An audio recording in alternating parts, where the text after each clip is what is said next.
জেলেদের মাছ ধরা পরিত্যক্ত প্লাস্টিকের জাল পড়ে থাকে সমুদ্রের তলদেশে।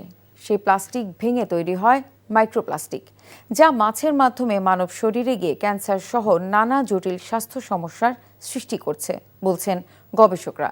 এসব সমস্যার সমাধানে জেলেদের সচেতন করার পাশাপাশি জনপদের প্লাস্টিক বর্জ্য নালা, নর্দমা, খালবিলে না ফেলে পুনঃপ্রক্রিয়াজাত করার উপর গুরুত্ব দিচ্ছেন তারা।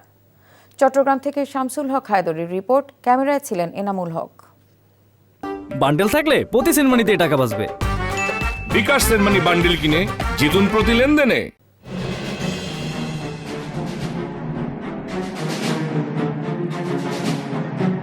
সম্প্রতি প্লাস্টিক বর্জনীয় জরিপ কাজ পরিচালনা করছে চট্টগ্রাম বিশ্ববিদ্যালয় মেরিন সায়েন্স ইনস্টিটিউট।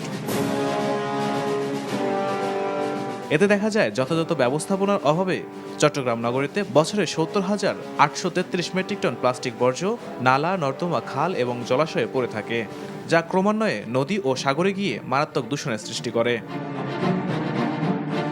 একইভাবে সাগরে জেলেদের পরিত্যক্ত প্লাস্টিক জাল জলজ প্রাণীর মাধ্যমে মানব শরীরে পৌঁছে মারাত্মক ক্ষতির কারণ হচ্ছে বলে জানান গবেষকরা। সমুদ্রে যত প্রাণীকুল আছে, বিশেষ করে মাছের মতো যত প্রাণী আছে, তাদের শরীরের মধ্যে প্লাস্টিকের উপস্থিতি আমরা লক্ষ্য করছি।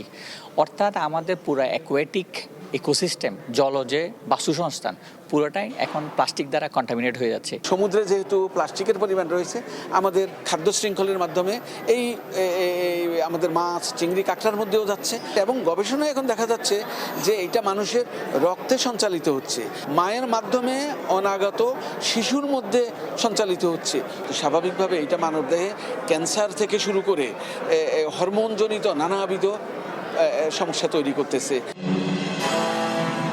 গবেষকরা আরও জানান, সমুদ্র এলাকা ও উপকূলে প্রায় ১৯,০০০ মাছ ধরা নৌকা ও ট্রলার বছরে ৪০,১১০ মেট্রিক টন প্লাস্টিকের জাল ও অন্যান্য সরঞ্জাম ব্যবহার করে, যার মধ্যে ২,৭৪০ মেট্রিক টন পরিত্যক্ত প্লাস্টিক জাল সমুদ্রে ফেলা হয়।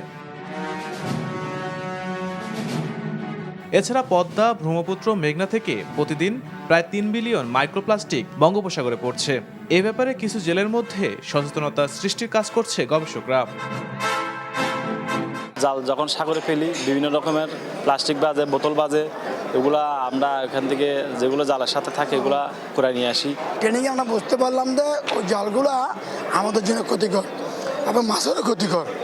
এখন ট্রেনিংয়ের পর থেকে আমরা জালগুলো সাগরে ফেলাই না, আমরা জালগুলো উপরে এনে কিছু কিছু জাল আমরা রিপেয়ারিং করে ব্যবহার করি। প্লাস্টিক বর্জ্যের ক্ষতি সম্পর্কে জনসচেতনতার পাশাপাশি এসব বর্জ্য পুনঃপ্রক্রিয়াজাত করার মাধ্যমে সুফল পাওয়া যাবে বলে আশা সংশ্লিষ্টদের। NTV news desk. বান্ডেল থাকলে প্রতি সেনমানিতে টাকা বাঁচবে। বিকাশ সেনমানি বান্ডেল কিনে জিতুন প্রতি লেনদেনে।